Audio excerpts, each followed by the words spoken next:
Shobha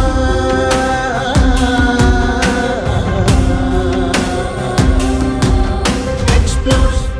I explore only the truth, the two for you all. Shobha explores.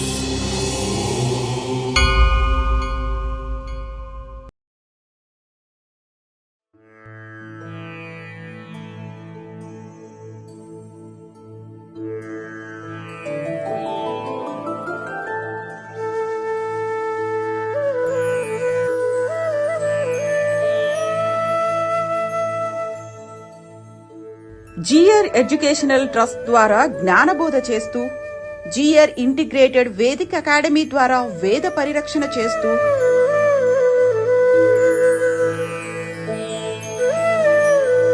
GR institute of medical sciences ద్వారా సామాన్యులకు సైతం వైద్య సదుపాయాల్ని అందిస్తూ, తమ అద్భుత ప్రసంగాల ద్వారా జనులందరికీ ఆధ్యాత్మిక చైతన్యం కలిగిస్తూ, సమానతే వేద సారాంశంగా సమతామూర్తి పేర ముచ్చింతల్లో శ్రీ రామానుజుల బృహద్ విగ్రహాన్ని నెలకొల్పి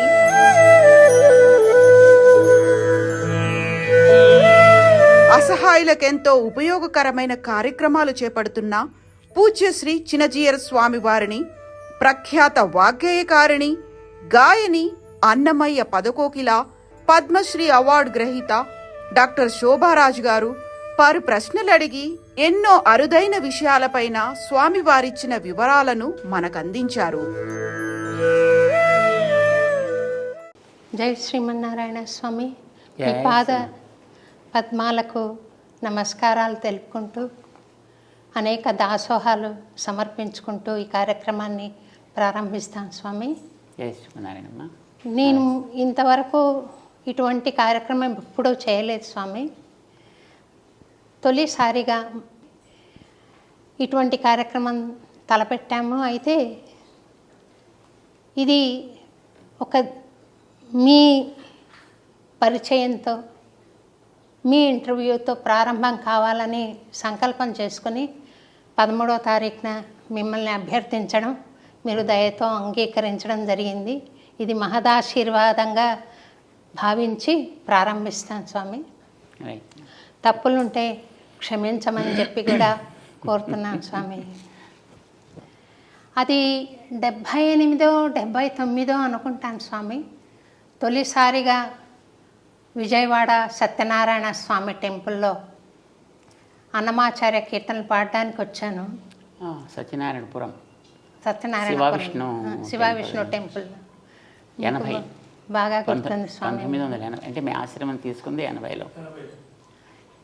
అక్కడ మీరు త్రిదండం పట్టుకుని ఊర్ధ్వ పుండ్రాలతో, సుందర దరహాసంతో ఒక యోగిరాజు కూర్చున్నారు వేదిక మీద అని, దివ్యమైన ప్రకాశం వెదజిల్లుతూ కూర్చున్నారు. ఈ మహాపురుషుడి ఆశీర్వాదం తీసుకోవాలి అన్న ఆలోచన నాకు కలిగింది.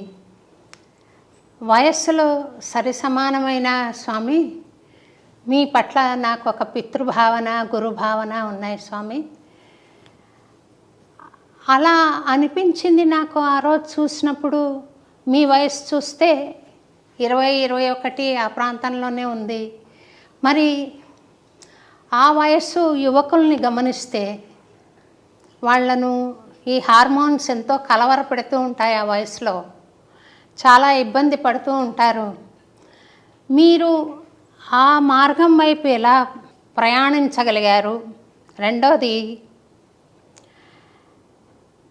సన్యాసం ఎలా స్వీకరించగలిగారు ఆ వయసుకే అని నా తొలి ప్రశ్న స్వామి. అయితే మీరు దయతో చెప్పబోయే సమాధానం యువతకు ఎంతో ఉపయోగపడుతుందని నేను భావిస్తున్నాను స్వామి.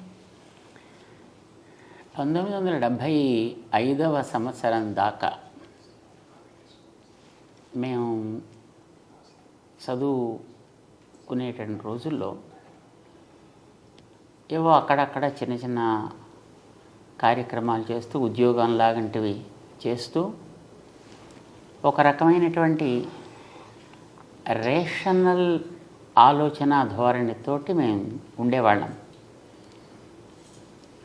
అంటే చుట్టూ ఉండేటువంటి మిత్ర వర్గం కూడా అదే రకమైనటువంటి ఆలోచన ధోరణి కలిగినది కావడం చేత మాకు కూడా అనేక విషయాల్లో రకరకాల సందేహాలు, సాధారణంగా యువతకి ఉండేటటువంటి ప్రవృత్తి మాలో కూడా అలానే ఉండేది. దేని గురించైనా ఒక రీజనింగ్ కావాలి, ఆ రీజనింగ్ ఉంటేనే దాన్ని మనం అంగీకరించాలి, లేకపోతే అంగీకరించకూడదు అనేటటువంటి ఒక భావన ధోరణి ఉంటూ ఉండేది. 1975వ సంవత్సరంలో కొన్ని కారణాల చేత మేము మా పెద్ద జీయర్ స్వామి వారి యొక్క కార్యక్రమానికి వెళ్ళవలసి వచ్చింది. వారు ఇప్పుడు కాకినాడ నగరంలో ఉన్నారు, యజ్ఞ కార్యక్రమాలు చేస్తున్నారు. వారికి ఏదో కొన్ని వస్తువులు అవసరమైతే మమ్మల్ని అక్కడికి పంపించారు, ఎవరు లేకపోవడం చేత. మాకు నిజానికి అట్లాంటి వాటిల్లో పెద్దగా ప్రవేశం ఉండేది కాదు. అలాంటి వాటి వైపు కూడా మేము ఎప్పుడు వెళ్ళేవాళ్ళం కాదు. కానీ అప్పుడు అవసరాన్ని బట్టి మమ్మల్ని పంపించడం చేత మేము వాటి పక్కకి వెళ్ళవలసి వచ్చింది. పెద్ద స్వామివారి యొక్క దృష్టి మా మీద 75వ సంవత్సరపు భోగి నాడు తెల్లవారుజామున 4:30-5 గంటల మధ్య వారి యొక్క చూపు మా మీద పడింది. అది సాత్విక సమయం అంటారు దాన్ని. దినం మంచి దినం, సమయం చాలా సాత్వికమైనటువంటి సమయం. మహానుభావులైనటువంటి ఆచార్యుల యొక్క చూపు మా మీద పడ్డ వేళ విశేషం అయి ఉంటుంది. ఆ మర్నాడు వారు రాజమహేంద్రికి రావడం జరిగింది. రాజమండ్రిలో వారు ఉదయపు తీర్థగోష్ఠి జరిగే సందర్భంలో మాకు ఒక స్టెనోగ్రాఫర్ కావాలి అని అడిగారు. మేము అప్పటికి దాన్ని నేర్చుకుని ఉన్నాం, షార్ట్ హ్యాండ్ టైపు రెండు నేర్చుకుని ఉన్నాం అన్నమాట. సరే, వారికి పెద్ద బస్సు ఉంది, బస్సులో వాడు యాత్రలు చేస్తుంటారు. మాకు తిరగడం అంటే చిన్నప్పటి నుంచి సరదా. మాకు దేవుడు, పూజలు, ఆరాధనలు ఇలాంటి వాటితోటి మాకేమీ పెద్ద పరిచయం లేకపోయినా సరే, పెద్ద బస్సు ఉంది, తిరుగుతుంటారు ఎప్పుడూను.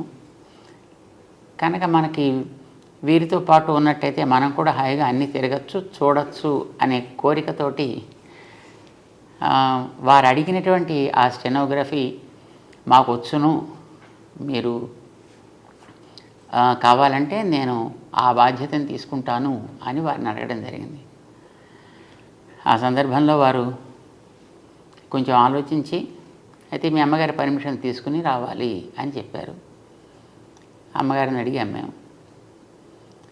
కాసేపు ఆవిడ కూడా ఆలోచించి, సరే మంచిదే వెడితే, ఎందుకంటే మా ఆలోచన ధోరణి ఆవిడ కూడా తెలుసును కనుక కాస్త ఇలాంటి వారికి వెనకాతలు ఉంటే కాస్త బాగుపడతాడు అని అనిపించి ఉంటుంది వారికి. సో మమ్మల్ని వెళ్ళడానికి వారు అంగీకరించారు. 75 సంక్రాంతి నాడు స్వామివారితో కలిసి మేము బయలుదేరాం. వారు సుమారుగా 2.5 సంవత్సరాల కాలం వారితో పాటు మమ్మల్ని ఉండనిచ్చి, బహుశా అది మాకు ఒక మానసికమైనటువంటి సంస్కారాన్ని ఇవ్వడానికి అయి ఉంటుంది. అది అయిన తర్వాత మా గోపాలాచార్య స్వామి వారిని వారి దగ్గరికి చదువుకోవడానికి పంపించారు, ఆశ్రమానికి. మాకు అప్పుడే ఈ వేదాంతపరమైనటువంటి అక్షరాభ్యాసం జరిగింది అక్కడ. ఆ తర్వాత 1980 ఫిబ్రవరిలో తిరుమల కొండ మీద వారు 1000 కుండాలతో ఒక యాగం జరపాలి అని సంకల్పం చేశారు. పూర్వపు రంగం అంతా దానికి సిద్ధపరిచారు. మన పివిఆర్కే గారు అప్పుడు అక్కడ ఎగ్జిక్యూటివ్ ఆఫీసర్గా ఉంటుండేవారు. 79 డిసెంబర్ 31వ తారీఖు నాడు పెద్దస్వామి వారు ఆరోగ్య కారణాల చేత వారు సిద్ధి పొందారు. అయితే అప్పటికే వారు మమ్మల్ని గోపాలాచార్య స్వామి దగ్గరికి పంపించి కొంత మాకు ఈ పరమైనటువంటి చదువు అది చెప్పి ఉండడం చేత వారి యొక్క అనుగ్రహ విశేషం చేత ఆచార్యుల యొక్క దయ అనేది ఎందుకు పనికిరానటువంటి ఒక ఇనప మొక్కని కూడా విలువైనటువంటి వస్తువుగా మార్చగలుగుతుంది అనడానికి మేమే మొదటి ఉదాహరణ అన్నమాట. వారి చూపు వల్ల మాలో మార్పు కలిగింది, కొంత సంస్కారం కూడా అబ్బింది. గోపాలాచార్య స్వామి వారు మాకు కావలసినటువంటి పూర్వరంగపు చదువుని అప్పటికే ఆరంభం చేసి చాలా వరకు చెప్పారు. యజ్ఞం జరపడానికి ఎవరో ఒకళ్ళు అక్కడ ఒక వ్యక్తి అక్కడ అవసరం. ఆ సమయంలో స్వామివారు ఇతను అలాంటి దానికి ఉపయోగపడతాడు అని వారు అంతకుముందే ఎక్కడో రాసి పెట్టారు. సో దాన్ని దృష్టిలో పెట్టుకుని అప్పుడు తిరుమల కొండ మీద ఉండేటటువంటి చిన్నజీయం గారుగా ఉండేవారు గోవిందరామానుజీయర్ స్వామి వారిని, మంచి వ్యక్తి చాలా. సో వారు నడిగెటపాలెం మన పెద్ద స్వామివారి యొక్క బృందావనం ఏర్పాటు చేసిన స్థానం, అక్కడికి వచ్చినప్పుడు ఇతను దానికి ఉపయోగపడతాడు అని వారు అక్కడ నిర్ణయం చేశారు. దాని తర్వాత యథాక్రమం సన్యాసాశ్రమాన్ని ఇవ్వడం అనేది జరిగిందనమాట. సో ఏ రకమైనటువంటి దైవ సంబంధము లేని, ఒక ఆధ్యాత్మిక సంస్కారము లేనటువంటి, ఎక్కడో లౌకికంగా తిరుగుతూ ఉండేటువంటి ఒక వ్యక్తిని గురు కృప అనేటటువంటిది ఒక యోగ్యత కలిగిన వస్తువుగా తీర్చిదిద్ది వారు ఎంతవరకు కార్యక్రమాన్ని నడిపిస్తూ వస్తున్నారో దాన్ని ముందుకు సాగించి ఆ బాధ్యతని తీసుకోవలసినటువంటి ఒక యోగ్యమైన వస్తువుగా తయారు చేసుకున్నారు. ఇందులో మా ప్రమేయం కానీ, లేకపోతే మాకుండేటటువంటి కమిట్మెంట్, మాకుండేటటువంటి శ్రద్ధ, మాకుండేటువంటి భక్తి, ఇవేవి దాంట్లో ఉండే అవకాశం అయితే ఏం లేదు. ఎందుకంటే మాకు అలాంటివి ఏం లేవు కనుక అప్పటికి వారి అనుగ్రహమే ఇలా తయారు చేసింది అనేది మేము పరిపూర్ణంగా విశ్వసిస్తాం.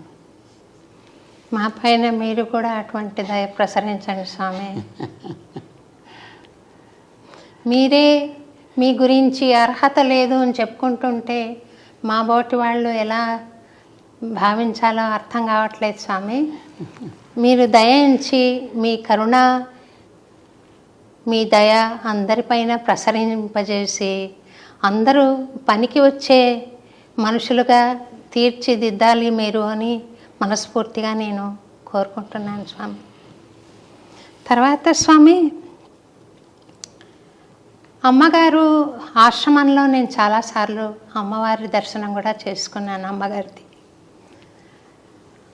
అమ్మగారు పాడిన సీడీ మీరు విడుదల చేసిన రోజున నేను ఆ ఆల్బమ్ అందుకునే మహదవకాశం కూడా నాకు లభించింది.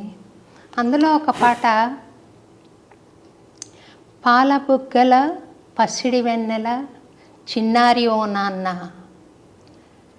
అనే పాట చాలా చక్కగా ఉంది స్వామి. మీ గురించి అమ్మ పాడిన పాట. ఒక తల్లికి బిడ్డ మీద ఎంతో వాత్సల్యము, ప్రేమ, అనుబంధం ఉంటుంది కదా. ఆమె మిమ్మల్ని చూస్తూ నా కొడుకు ఇలాగా ఒక సన్యాసి అయ్యారు, జగద్గురువు అయ్యారు, కానీ నా బిడ్డడు, నా పాప ఆయన అనే బంధాన్ని ఆమె మీకు వ్యక్తం చేసుకునే సందర్భము లేదు ఇక్కడ. మీరు ప్రపంచానికి చెందినవారు, మీరు ప్రపంచాన్ని ఆశీర్వదించాలి, ప్రపంచాన్ని నడిపించాలి. ఒక తల్లికి కొడుకుగా మీరు ఎక్కువ పాత్ర పోషించడానికి అవకాశం లేదేమో అని నేను అనుకుంటున్నాను. అటువంటప్పుడు ఆ తల్లి మిమ్మల్ని చూస్తూ కూడా ఈయన జగద్గురువు అనుకుంటూ, ఒకవైపు ఒకసారి నా కొడుకు అనుకుంటూ, ఈ ద్వంద్వ భావాలను ఎలా పోషించి ఉంటారు, మీరు దాన్ని గమనించారా అని ఒకసారి అడగాలని అనిపించింది స్వామి. అంటే మాకు మాతృమూర్తిగా వారు చేసినటువంటి త్యాగానికి వారిలో ఉండేటటువంటి ఒక ఉదాత్తమైనటువంటి భావానికి నాకు ఎప్పుడు కృతజ్ఞత పూర్తిగా నిండి ఉంటుంది. పాల బుక్కెల పసిడి వన్నెల చిన్నారి నీవేనా, ఉడమి పైన పండు వెన్నెల నింపగా వచ్చితివ నాన్న. పాల బుగ్గల పసిడి వన్నెల చిన్నారి నీవేనా, ఉడమి పైన పండు వెన్నెల నింపగా వచ్చితివ నాన్న.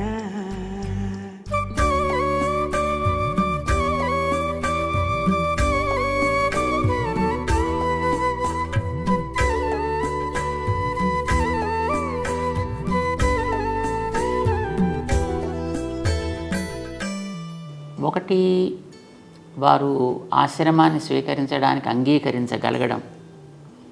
రెండవది, ఆశ్రమం తీసుకున్న తర్వాత ఆయా సందర్భాల్లో ఎప్పుడైనా రావడం చూడటం జరిగినప్పుడు వారి యొక్క ప్రవృత్తి, వారిలో ఉండేటటువంటి ఒక భావ ఉద్వేగం ఎలా ఉండేది అనేది.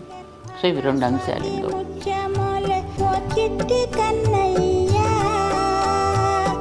తల్లి గర్భాన స్వాతి ముచ్చమోలే ఓ చిట్టి కన్నయ్యా, ముక్తి మార్గము చూప అవతరించితివయ్యా, జన్మ ధన్యమయ్యా, నా జన్మ ధన్యమయ్యా. పాల బుగ్గల పసిడి వన్నెల చిన్నారి నీవేనా, ఉడమి పైన పండు వెన్నెల నింపగా వచ్చితివ నాన్న.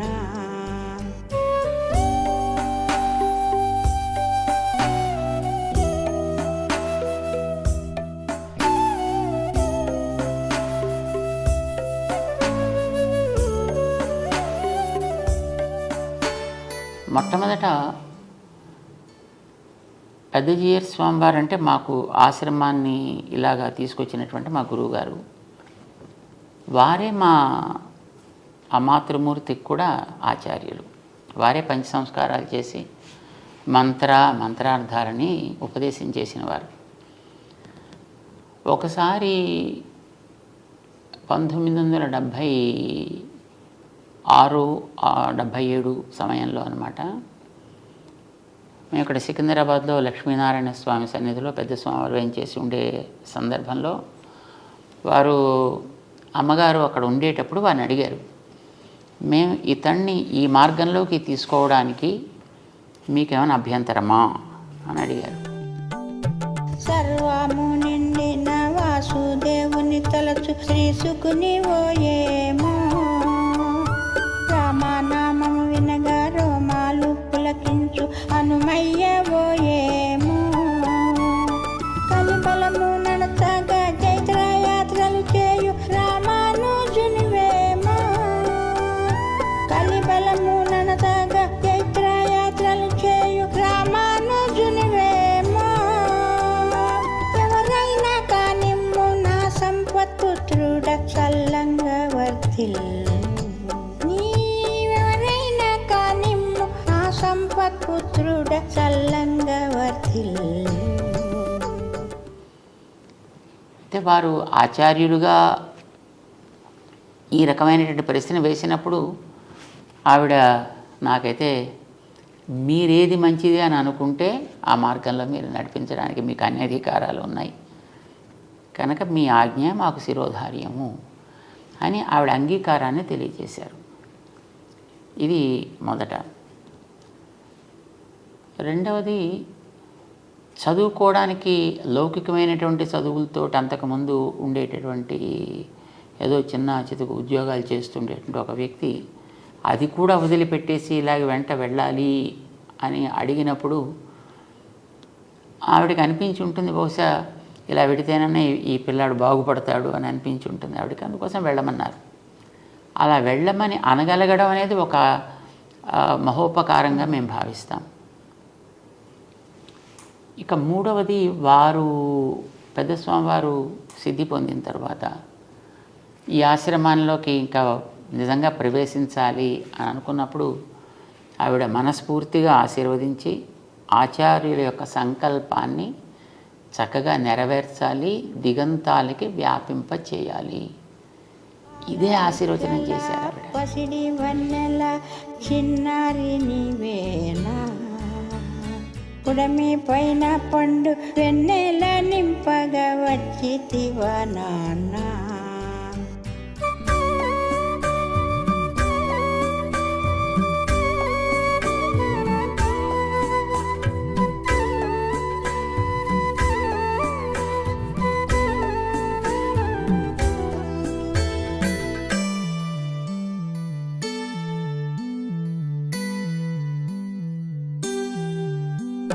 నిద్రాహారాలను నియమించుము గాని నిరసించకయ్యా, నీ రూపు నీ చూపు నీ పలుకు నడకాలే నాకు ప్రాణమయ్యా.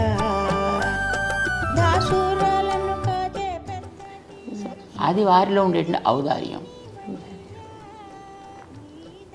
సాధారణంగా ఇలా ఎవరైనా పిల్లవాడు లాంటి కార్యక్రమాలకు పెడతానంటే తల్లి ఆశీర్వదించడం అది ఉంటుంది. తర్వాత ఎప్పుడైనా మా దగ్గరికి ఎక్కడైనా కార్యక్రమాలు జరిగేటప్పుడు కానీ లేదా ఆశ్రమంలో ఏదైనా ప్రవచనాలు అవి జరుగుతుండేటప్పుడు కానీ వారు కూడా అవకాశం ఉంటే వచ్చి అక్కడ కొన్ని రోజులు ఉండడం జరుగుతుండేది. కానీ అలా ఎప్పుడైనా వచ్చినప్పుడు ఇక్కడి నుంచి ఏదో ఆశించేటువంటి ప్రవృత్తి ఎప్పుడు కూడా వారిలో లేదు. వారు ఎప్పుడొచ్చినా అక్కడేదో కొంత సమర్పణ చేసి ఆ కార్యక్రమానికి వారు ఉండడానికి లేదా జరిగే కార్యక్రమం కోసమను, ఆ తర్వాత వారు ఉన్నంత వరకు అక్కడ ఉండి ఈవెన్ అలాంటి సమయంలో కూడా వారు ఇంకా బాగా చేయాలి, ఇంకా బాగా చేయాలి, ఇంకా బాగా జరగాలని ఆశీర్వదించేవారు. ఎప్పుడైనా అప్పుడప్పుడు ఈ దీపావళి పండుగ అలాంటివి ఏమైనా వచ్చినప్పుడు ఉత్తరం రాస్తూ ఉండేవారు. ఒకవేళ మన దగ్గర లేని సందర్భం ఎప్పుడైనా ఏర్పడితే అలా రాసినప్పుడు కూడా ఉత్తరంలో మొదటి చివరి దాకా ఆచార్యుల యొక్క గొప్పతనం, ఆ ఆచార్యుల యొక్క మార్గాన్ని నడిపించే బాధ్యత తీసుకున్న వ్యక్తిగా నీ బాధ్యత ఏమిటి, ఎలా ఉండాలి, ఇంకా బాగా చేయాలి, ఇంకా బాగా అందరికీ చెప్పాలి, ఇంకా ఈ మార్గాన్ని మనం విస్తరింప చేయాలి. ఇదే వారిప్పుడు కూడా మాట్లాడుతూ ఉండేవారు తప్ప ఇతరమైన లౌకికమైనటువంటి విషయాల గురించి కానీ కుటుంబపరమైనటువంటి విషయాల గురించి కానీ ఎప్పుడూ ప్రస్తావన వారు చేసేవారు కారు. ఇక మేము ఉండే స్థానాల్లో ఎప్పుడైనా వారు ఉంటే రోజు హారతి ఇస్తూ ఉండేవారు. ఆ హారతి ఇచ్చేటప్పుడు కూడా వారికి తను నా పిల్లవాడు అనేటువంటి భావన కంటే కూడా ఆచార్య స్థానంలో ఉన్నటువంటి ఒక వ్యక్తిగానే వారు భావించారు తప్ప తన పిల్లవాడని వారు భావించినట్లుగా ఎప్పుడు కూడా మేము ఫీల్ అవ్వలేదు అలాగా. సో ఇది వారిలో ఉండేటువంటి సంస్కార విశేషం.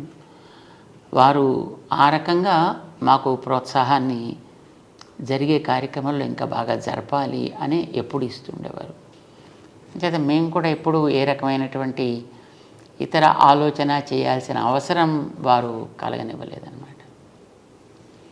కూర్చోలేదు స్వామి. అయితే వారి పాటలో మీరు చాలా శ్రమ పడుతున్నారు, సమయానికి ఆహారం కూడా తీసుకునే వీలు లేకుండా శ్రమిస్తున్నారు, తగిన నిద్రపోవట్లేదు అన్న ఒక న్యాచురల్గా ఒక తల్లికి ఎలాంటి భావన వస్తుందో అది వ్యక్తం చేశారు స్వామి. మేమందరం కూడా ఆ భావనను ఫీల్ చేస్తుంటాం. స్వామి ఇంతగా తిరుగుతుంటారు, ఇంతగా బోధన చేస్తూ ఉంటారు, ప్రవచనాలు చెప్తుంటారు, కార్యక్రమాల్లో నిమగ్నమై ఉంటారు. సమయానికి ఇప్పుడే చూసాము, ఇంతసేపు అయ్యాక మీరు ఎప్పుడో ఆహారం తీసుకోవడం అనేది మీ ఆరోగ్యం చాలా ముఖ్యం కదా స్వామి. మీరు క్షేమంగా ఆరోగ్యంగా ఉంటే ఇంకా ఎన్నో ఏళ్ళు మీరు సేవ చేయడానికి వీలవుతుంది అన్న భావన కలుగుతుంది స్వామి. ఆమెకు కూడా ఉందేమో ఆ మాట మీరు కొంచెం గమనించాలి. తల్లిగా వారికి ఆ రకమైనటువంటి భావన ఉండడం అనేది సహజం. ఎవరికైనా ఒక అభిమానం ఉండేటప్పుడు ఆ వ్యక్తి ఎప్పుడు కూడా ఆరోగ్యంగా ఉండాలి, సుఖంగా ఉండాలి అని అనిపిస్తుంది. అయితే వారి యొక్క అభిమానం అనేటటువంటిది మాకు ఒక గొప్ప ధైర్యం. మేము చేయవలసిన కర్తవ్యాలు, మేము చేయవలసిన బాధ్యతలు మాకు ఉంటాయి కనుక దాన్ని మేము ఎప్పుడు కూడా అది కష్టం అని అనుకుంటే అనారోగ్యానికి దారితీస్తుంది, అది ఇష్టం అని అనుకుంటే ఆనందంగా ఉంటుంది. చాలా కరెక్ట్ స్వామి మాట. ఏదైనా ఇది మనది, మన పని అని అనుకున్నప్పుడు దానికి రాత్రి పగలు, నిద్ర, ఆహారం, ఆకలి అనేవి సెకండరీ అవుతాయి. ఇది మనకేదో ఒక ఉద్యోగం, లేకపోతే ఏదో మనకు ఒక బాధ్యత మన ఎత్తి మీద పడింది, అబ్బా కొండ బరువు మొయ్యాలి అని అనిపిస్తే మాత్రం అందులో ప్రతి క్షణం కూడా అది మనకి మానసికమైనటువంటి ఒక క్లేశాన్ని కలిగిస్తుంది. ఏదైనా నాది ఇది అని అనుకున్నప్పుడు అది బహుశా అది ఎప్పుడు కష్టాన్ని అనిపించదు. అంచేత మేము ఏదైనా పనుల్లో ఉండేటప్పుడు ఒక్కొక్కసారి మాకు రాత్రి 1 గంట 2 అయిపోతూ ఉంటుంది. దాని తర్వాత ఎప్పుడైనా ప్రసాదం తీసుకోవడానికి ఒక్కోసారి సమయం కుదరదు. ఏదో బయటికి వెళ్ళి జనాలతో తిరుగుతుంటే ఇంకా అది పూర్తి అయిన తర్వాత తప్ప లోపలికి రావాలి అని అనిపించదు. అక్కడ ఒక 10 మంది జనం ఉంటే ఆ 10 మందిని మనం క్లియర్ చేసేసి వాళ్ళని పంపిస్తే తర్వాత మనం ఏదో మన కార్యక్రమం చూసుకోవచ్చు అని అనిపిస్తుంది. బయట ఒకళ్ళు మన కోసం ఎదురు చూస్తూ కూర్చున్నారు అంటే అది కొంచెం మాకు రెస్ట్లెస్గా అనిపిస్తుంది. సో వీలైనంతవరకు ఎప్పుడు కూడా అలాగే బయట ఉండేవాళ్ళని క్లియర్ చేసేసాకనే తర్వాత మేము మా కార్యక్రమానికి పెడుతుంటాం. కొంచెం ఆలస్యం అయితే అవుతుందని అనే ఉద్దేశంతో. ఇది సహజంగా ఉండే ప్రేమ కలిగిన వాళ్ళకి అది అయ్యో కష్టం అని అనిపిస్తుంది, అది సహజం. బట్ అది బహుశా మేము అనుకుంటాం అది ఒక రకమైన ఆశీస్సు అని అనుకుంటాం. అయితే స్వామి, ప్రకృతి ధర్మం ఒకటి ఉంటుంది కదా శరీరం మీద. అందుకని మేమేం అనుకుంటున్నాం అంటే మీ భక్తులు, మీ అనుయాయులు మేమంతా ఏమనుకుంటామంటే అర్చక స్వాములు తిరుపతిలో స్వామిని కొలువు ఉన్న సేవలో ఆశీర్వదిస్తారు. నిత్యైశ్వర్యో భవ అని. మీకు దీర్ఘాయుష్షు కలిగి మీరు నిరంతరము ఈ సేవలో నిమగ్నమై ఆరోగ్యంగా ఆనందంగా ఉండాలి అని మేమంతా కూడా స్వామికి అనేక ప్రార్థనలు చేస్తాం స్వామి. అదే అదే అదే మాకు బలం, అదే మాకు నిజమైన ఆహారం, అదే మాకు నిజమైన సంతోషం కూడా కలిగిస్తూ ఉంటుంది. ఏదైనా మనకి ఇందాక అనుకున్నాం కదా, సంతోషము అని అనుకున్నప్పుడు ఏది మనకి కష్టాన్ని కలిగించదు, ఆరోగ్యంగానే మనకి ఉంచుతుంది. ఇంతకాలం మేము సుమారుగా ఇప్పటికీ 40 సంవత్సరాల పైగా ఈ కార్యక్రమాల్లో మేము తిరుగుతున్నాం, చేస్తున్నాం. ఎప్పుడైనా ఒంట్లో ఏదో జ్వరం లాంటిది ఏదో వచ్చి పడుకోబెట్టేస్తే తప్ప, లేకపోతే మనకి సెలవు అంటూ ఏముండదు. Weekly holidays, fortnightly holidays, annual holidays అనేవి మనకి ఏముండవు. ఇప్పుడు కూడా ఏదో కార్యక్రమాల్లో మనం తిరుగుతూ ఉండడమే. మనకి 24/7 కార్యక్రమాలు నడుస్తుంటాయి. మాకు ఒకసారి విజయవాడలో ఉండేటప్పుడు అనుకుంటాను, అందరితోటి మాట్లాడేసి సుమారుగా అప్పటికి రాత్రి 12:30 ఎంతో అయింది. అప్పుడు అందరూ వెళ్ళిపోయారు కదా, ఇంకా మళ్ళీ ఇంకా లోపలికి వెళదాము అని మేము అనుకుంటున్నాం. ఇంతలో అప్పటికి శ్రీశైలం దేవస్థానంలో వేద పండితులుగా ఉండేవారు ఒక ఆయన, విశ్వనాథ అవధాని అని, అధర్వవేద పండితులైన. మాకు చిన్నప్పటి నుంచి మంచి మిత్రులు. మన పెద్ద స్వామివారి కార్యక్రమాల్లో వారు పారాయణ చేస్తూ ఉండేవారు, మేము మిగతా కార్యక్రమాలు మేము చూసుకుంటూ ఉండేవాళ్ళం. సో ఆ రకంగా మాకు చక్కటి మైత్రి ఉంది. వారు అప్పుడు ఎటో యాత్ర చేస్తూ రాత్రి 12:30 తర్వాత వచ్చారు. సరే మేము లోపలికి వెళ్ళాలనుకుంటున్నాం, ఇంతలో ఆయన వచ్చారు. అప్పుడు అక్కడ ఉండేటువంటి వాళ్ళు అయ్యో త్వరగా ఇంకా ఎప్పటికీ ఆలస్యం అయిపోయింది, విశ్రాంతి తీసుకోవాలి అంటే ఆ వచ్చిన ఆయన అన్నారు, స్వాముల వారికి విశ్రాంతి ఏమిటి? స్వాముల వారు మా అలాంటి వాళ్ళ కోసం ఎప్పుడు ఉండాలి కదా, అంచేత వారికి ఇదే విశ్రాంతి అన్నారు వారు. మాకు ఇప్పుడు అట్లానే అనిపిస్తుంది మాకు. నాకు గుర్తుంది స్వామి, 91లో అనుకుంటా సిద్దిపేట వచ్చాం మిమ్మల్ని రవీంద్ర భారతిలో జరిగే అన్నమాచార్య జయంతి ఉత్సవానికి ఆహ్వానించడానికని. మీరు తొలిసారిగా రవీంద్ర భారతి ప్రాంగణంలో పాదం మోపారు. చాలా సంతోషం కలిగింది. ఆ రోజు పిలవడానికి వచ్చిన రోజున రాత్రి నుండి పగలు 4:30 దాకా నేను ప్రశ్నలు అడుగుతున్నాను స్వామి, మీరు జవాబులు చెప్తున్నారు. అరౌండ్ 4:30 మీ శిష్యులు వచ్చి తిరువారాధనకు టైం అయిందంటే అప్పుడు లేచారు. మళ్ళీ కంటిన్యూ అయిపోయింది మీ దినచర్య. అటువంటి అవకాశం మళ్ళీ రాదనుకుంటాను స్వామి. మీ కార్యక్రమాలు చాలా విస్తృతమైపోయాయి. అది ఒక అద్భుతమైన జ్ఞాపకంగా, అనుభూతిగా, ఆశీర్వాదంగా నాకు గుర్తుండిపోయింది స్వామి. మీరు చెబుతుంటే నాకు అది గుర్తొచ్చింది స్వామి. సమయపాలన అంటే ఇది నిద్రకు ఉపకరించే సమయం అని కానీ, ఆహారానికి నియమిత సమయం కానీ మీరు చూసుకోకుండా 10 మంది మేలు కోసం ఈ ప్రవచనాలు చెప్పడం కానీ, కార్యక్రమ నిర్వహణ కానీ, వైదిక కార్యక్రమాలు కానీ చేయడం, ధార్మిక కార్యక్రమాలు చేయడం కానీ జరుగుతుంది. అంటే సాధారణంగా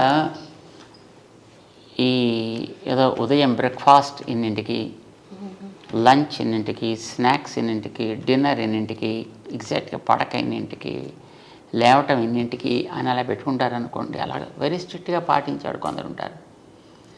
అలాంటి వాళ్ళకి ఏదో కారణం నుంచి అదే ఎప్పుడైనా ఒకసారి కనుక ఆ సైకిల్ డిస్టర్బ్ అయితే వాళ్ళ హెల్త్ శుభ్రంగా అప్సెట్ అయిపోతుంది. సో అప్పుడు మాలాంటి వాళ్ళకి అనుకోండి, మాకు ఇలాంటి వాటి వల్ల హెల్త్ అప్సెట్ అవ్వడం అనేటటువంటిది ఉండదు. ఎందుకంటే మాకు అన్టైమ్లీయే టైమ్లీ.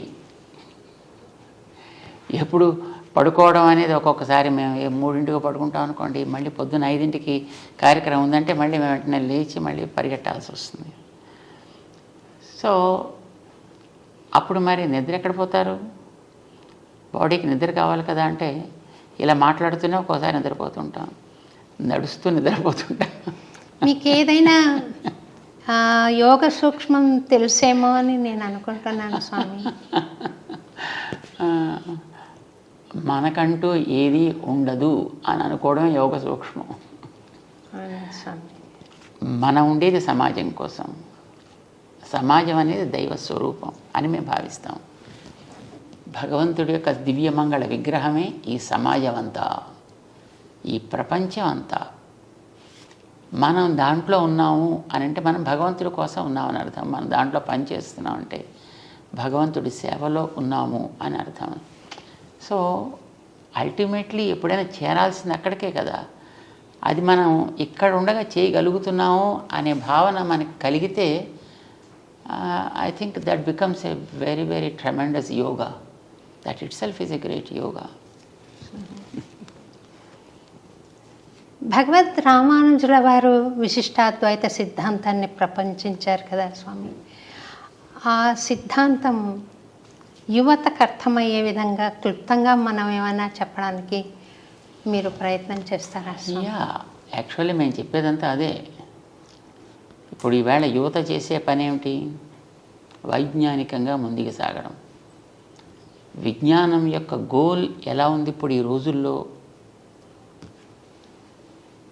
నీళ్లు కలుషితం అవుతున్నాయి, గాలి కలుషితం అవుతుంది, నేల కలుషితం అవుతుంది, చెట్లు కలుషితం అవుతున్నాయి, జంతువులు కలుషితం అవుతున్నాయి, గాలి కలుషితం అవుతుంది. ఇవన్నిటినీ మళ్ళీ మనమే వెనక్కి తీసుకుంటూ మనం కూడా కలుషితం అయిపోతున్నాం. సో భావితరానికి శక్తివంతంగా అందాల్సినటువంటి యువత ఈ రకమైనటువంటి వాతావరణంతో నిజానికి నిర్వీర్యం అవుతోంది. అలా కాకూడదు. శక్తివంతంగా ముందుకు సాగాలి.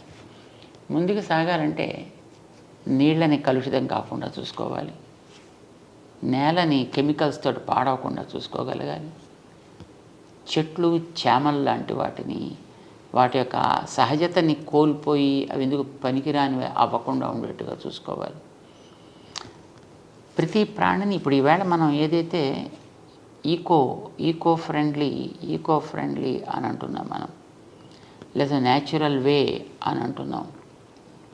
ప్రకృతి ఏదో సహజమైనటువంటి వ్యవసాయాలు అని అంటున్నారు. ఇవన్నీ వ్యక్తికి ఆరోగ్యాన్ని బలాన్ని ఇచ్చేవి అని అంటున్నారు కదా. ఇది ఈవేళ పాడు చేశాం కనుక దాన్ని మళ్ళీ బాగు చేసుకోవడం కోసం ఆరంభించిన స్లోగన కాదు. మనకి వీటన్నిటినీ కూడా మనం పాడు చేసుకోకుండా జాగ్రత్తగా ఉంచుకోవాలి. తద్వారా మనని కూడా మనం సమర్థులుగా తయారు చేసుకోగలగాలి అనేది విశిష్టాద్వైతానికి మాత్రమే తగుతుంది. ఎందుకనంటే మనం విశిష్టాద్వైత సిద్ధాంతము అనేదైతే చెప్తున్నాము రామానుజుల వారు లోకానికి చూపించినటువంటిది, దాంట్లో ఈ కనిపించేదంతా కూడా ఈ ప్రపంచం అంతా అది తిరిగే ప్రాణులు, తిరగని వస్తువులు, ఈ జంతువులు, ఆ జీవులు అనే ప్రశ్న లేదు. ఇవన్నీ కూడా ఆయన యొక్క శరీరము. వాటి అన్నిటిని కూడా ఒకనాడు ఆయన చిన్నగా తనలో పెట్టుకున్నాడు. ఈవేళ వాటన్నిటిని పెద్ద చేసి వాటిలో తానున్నాడు. ఇది విశిష్టాద్వైతం అంటే ఇన్ బ్రీఫ్. ఎగ్జాంపుల్ ఏంటంటే ఒక గింజని మన నేలలో వేసినప్పుడు దాంట్లోంచి పెద్ద చెట్టు వస్తుంది. చెట్టులో ఆకులు, కొమ్మలు, రకరకాల రంగులు, వాసనలు, పువ్వులు, పండ్లు, రుచులు ఇవన్నీ మన దాంట్లో చూస్తాం. కానీ ఇవన్నీ గింజలో ఉన్నాయి. ఇవన్నీ గింజలో ఉండేటప్పుడు గింజ తనలో పెట్టుకుని ఉంది. ఇవన్నిటిని తనలోంచి పైకి తీసుకొచ్చిన తర్వాత ఈ గింజ యొక్క సంస్కారంతో అది ప్రతి అణువులోనూ వ్యాపించి ఉంది. అది ఆకుల్లో ఉంది, చిగుళ్ళల్లో ఉంది, బ్యార్కులో ఉంది, రూట్స్లో ఉంది, అన్నిట్లో కూడా మళ్ళీ ఆ గింజ లక్షణాలు దాంట్లో వ్యాపించి ఉన్నాయి. మరి అంత విస్తరించింది ఇంత గింజలో మొట్టమొదట మనకు కనిపించకుండా ఉంది. ఆ కనిపించకుండా ఉండేది ఇప్పుడు కనిపించే దశలోకి వచ్చింది. చెట్లో మనమైతే దీన్ని ఎగ్జాంపుల్గా తీసుకున్నప్పుడు అందులో మళ్ళీ తయారైన ప్రతి గింజలోకి ఈ గింజ యొక్క సంస్కారాలు దాంట్లోకి వెళ్ళి అందులోంచి మళ్ళీ ఇంకొక కొన్ని లక్షల గింజలను తీసుకురాగలిగే శక్తి కలిగి ఉంటుంది. ఎగ్జాంపుల్ కోసం అని దీన్ని చెప్పుకుంటున్నాం. But not 100% this becomes reality for the analogy. ఎందుకనంటే మనకి గింజ మొక్కను తీసుకొచ్చాక అది వెళ్ళిపోతుంది. కానీ ఈ ప్రపంచానికి అంతటికీ గింజ దైవం, భగవంతుడు. తనలోంచి ఇవి పైకి తెస్తాడు. పైకి తెచ్చిన తర్వాత వాటి లోపల మళ్ళీ తన శక్తితోటి ఉండి నిలబెడతాడు. మళ్ళీ వెనక్కి తీసుకుంటూ ఉంటాడు. ఇలా తానే వీటన్నిటిలోనూ ఉన్నాడు అనుకున్నప్పుడు నువ్వు నీళ్ళని నీళ్లుగా చూడకు, నీళ్ళని దైవం యొక్క అంశగా చూడు. నేలని నేలగా చూడకు, దైవపు అంశగా చూడు. జంతువుని జంతువుగా చూడకు, దైవపు అంశగా చూడు.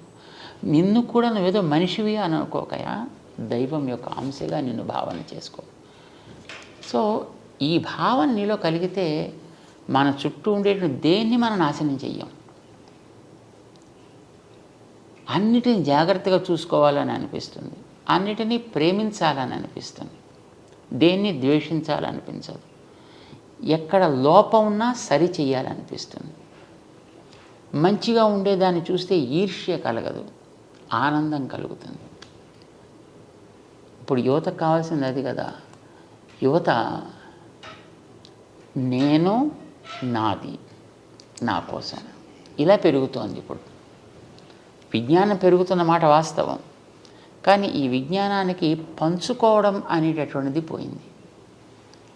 సెల్ఫ్ సెంట్రిజం పెరిగిపోతుంది, విచ్ ఈజ్ రియలీ హార్మ్ఫుల్. నేను బాగుపడాలంతే, నేను బాగుపడడం కోసం అవసరమైతే ఎంత వినాశానికైనా నేను సిద్ధం, చివరికి ఆత్మాహుతికైనా సిద్ధం అనే స్థితిలోకి వెళ్ళిపోతాను. సో ఒక రకంగా దైవాన్ని కలపకుండా సాగించేటటువంటి విజ్ఞాన వికాసం తీవ్రవాదానికి, వినాశానికి దారితీస్తుంది. అలా తీయకుండా ఉండాలి అని అంటే దైవాన్ని దానికి తోడు చేసుకోగలిగితే అక్కడ వ్యక్తిలో వినయం కలుగుతుంది, ఒక మమత పెరుగుతుంది. సో కావలసింది ఇది విశిష్టాద్వైతం చెప్పేది. దానికి మన బాడీనే మన ఎగ్జాంపుల్గా చెప్తామని ఎప్పుడు ఉందని. ఇప్పుడు మన శరీరంలో ఎన్నో అవయవాలు ఉన్నాయి. ఒక్కొక్క దానికి పని వేరు, ఒక్కొక్కటి ఉండే స్థానం వేరు. కానీ నేను అన్నిటినీ ప్రేమిస్తాను. అన్నీ నా బాగు కోసం, నా ఆనందం కోసం పనిచేస్తాయి. అలా చేస్తుంటేనే నేను ఆరోగ్యంగా ఉంటాను, అవి ఆరోగ్యంగా ఉంటాయి. ఒకవేళ అది నా కోసం పని చేయకపోతే దాన్ని డాక్టర్ గారి దగ్గరికి వెళ్ళి యాంపిటేట్ చేయడం లాంటిది ఏదో చేస్తాను దాన్ని. ఇది ఒక రైట్ ఎనాలజీగా మనం తీసుకోగలిగితే మనం అందరం కూడా all of us are different parts of that universal power. దేవుడు అని మనం పేరు పెట్టి పిలుస్తున్నాం దానికి. వేదాలు చెప్పే కనుక దాని నారాయణ అని మనం అంటాం. మనం అంతా కూడా దాంట్లో భాగాలు.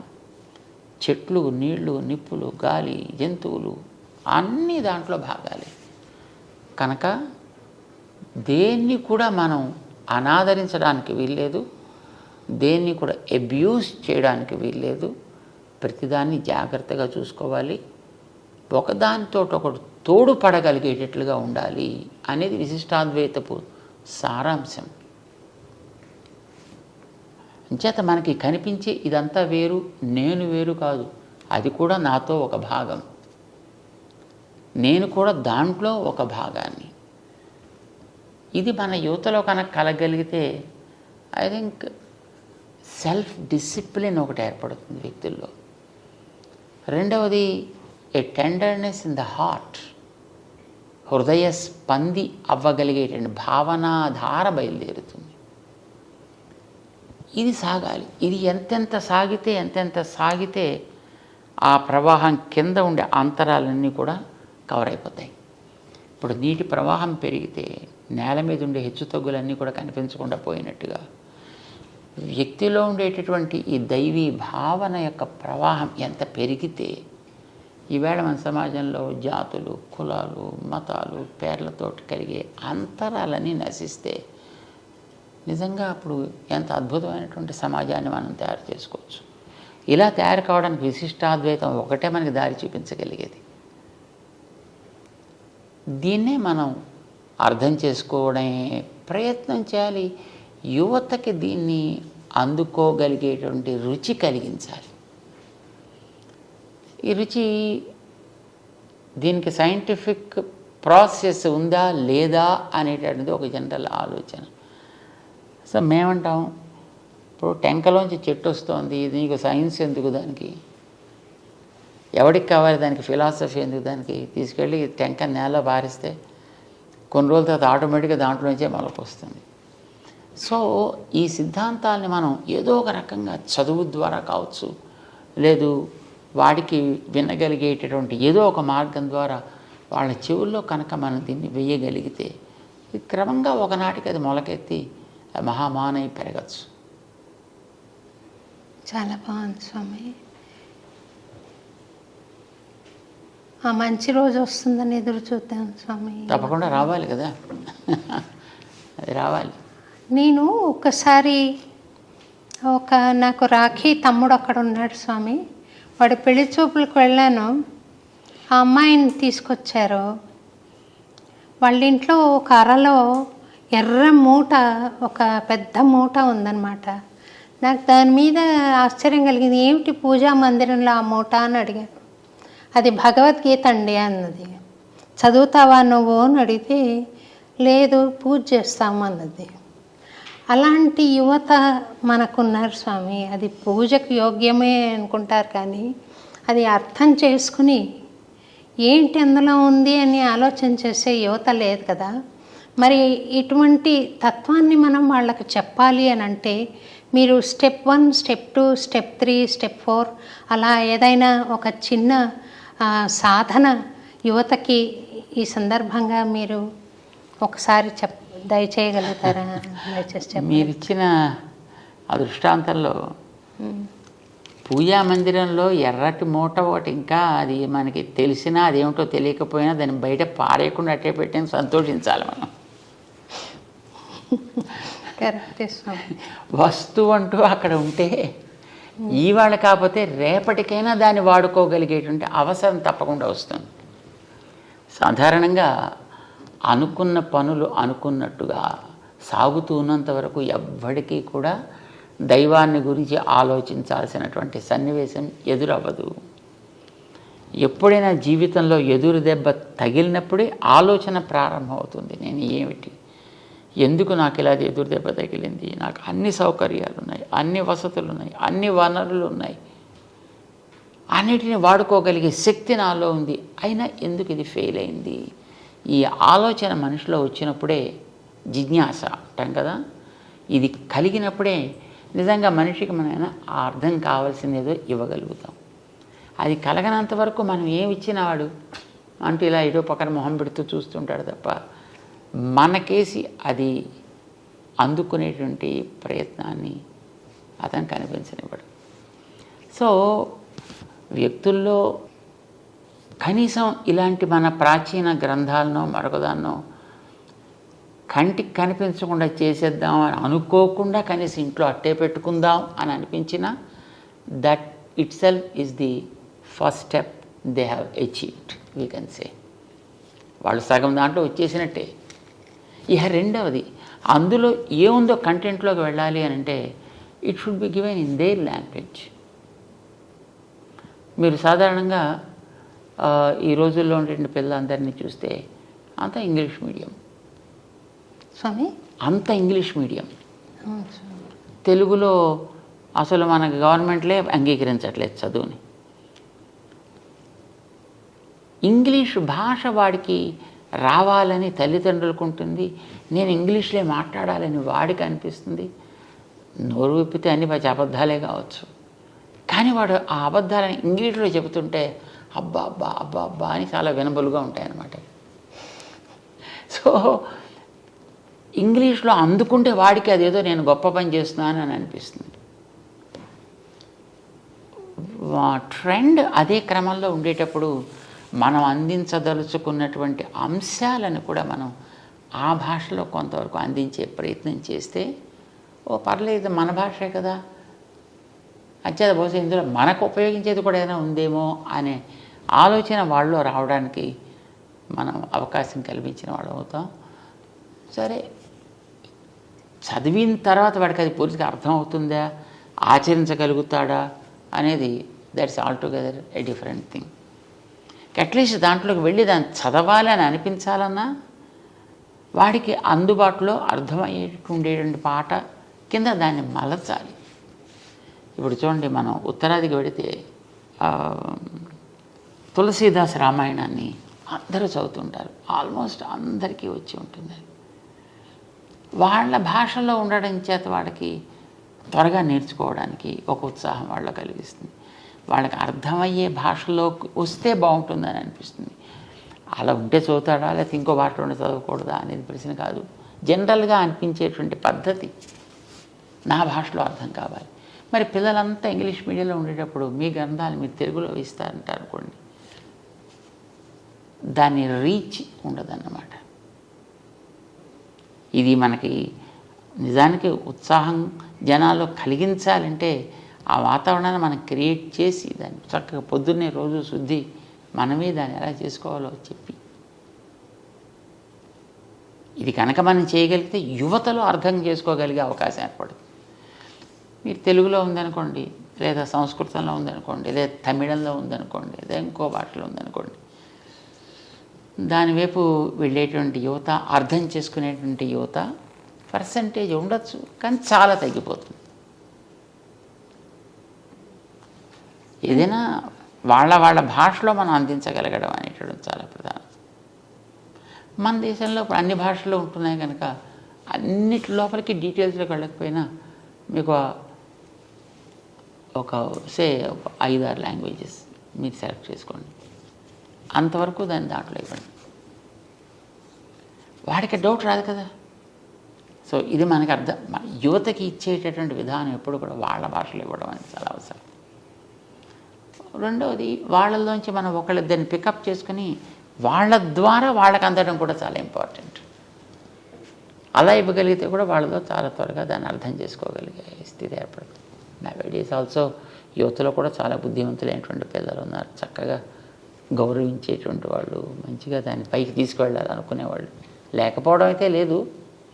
కానీ మీరన్నట్టుగా విజిబిలిటీ అది మనకి తగ్గుతుంది.